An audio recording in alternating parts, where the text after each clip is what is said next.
Bien dans mon immeuble, avec Loiselet et Desgremont présente.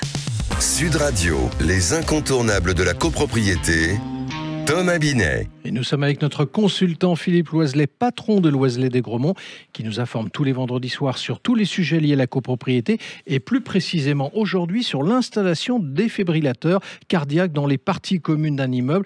Je crois que ce sujet des défibrillateurs vous tient, si j'ose dire, mon cher Philippe, particulièrement à cœur.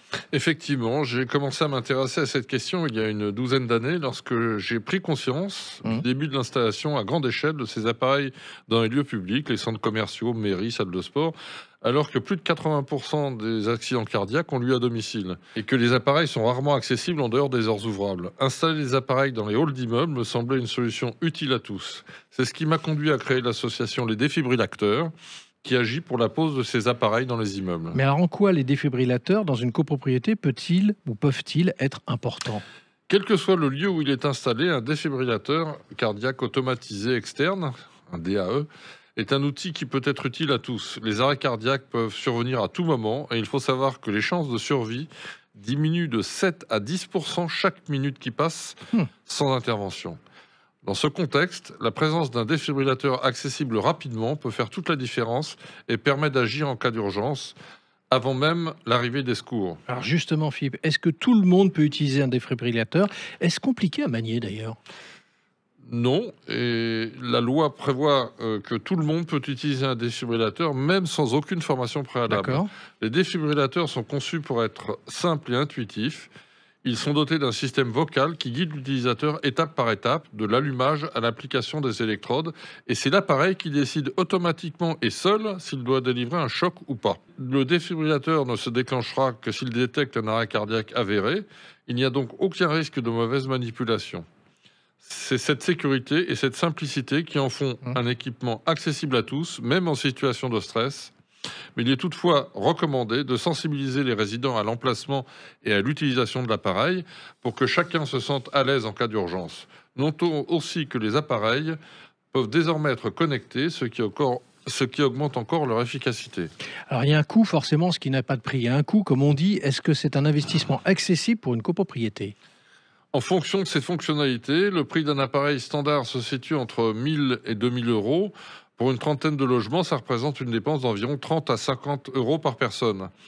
La copropriété permet de mutualiser ce genre de dépenses. À ce prix s'ajoutent les frais d'installation qui dépendent du type du support choisi, intérieur ou extérieur, ainsi que des éventuels contrats de maintenance qui incluent généralement le remplacement des électrodes et des batteries qui doivent être remplacées tous les 4 ou 5 ans. Et quelles sont les contraintes, Philippe, à prendre en compte lors de l'installation d'un défibrillateur dans une copro ?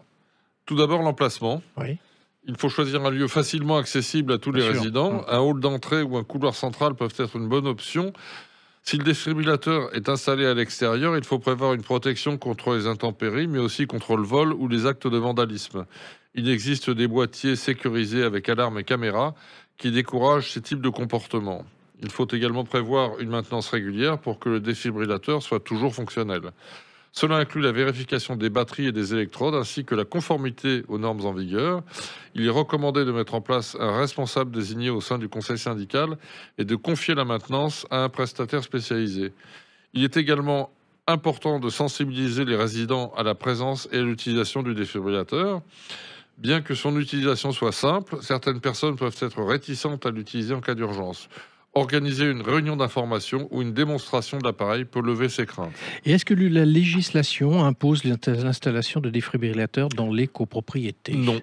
D'accord. Il n'y a pas d'obligation légale à installer un défibrillateur dans une copropriété et à titre personnel, je n'y suis pas favorable. Les obligations créent des frustrations et des tendances à vouloir les contourner.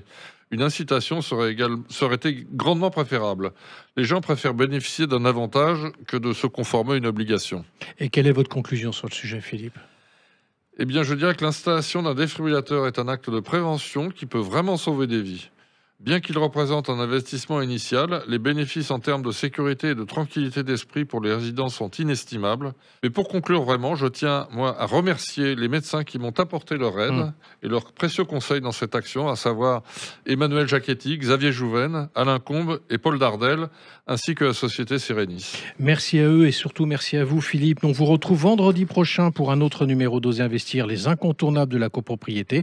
Et pour ce qui me concerne, je vous donne rendez-vous dimanche à 9h30. Sud Radio, les incontournables de la copropriété, Thomas Binet. Avec Loiselet et Desgremont, bien dans mon immeuble.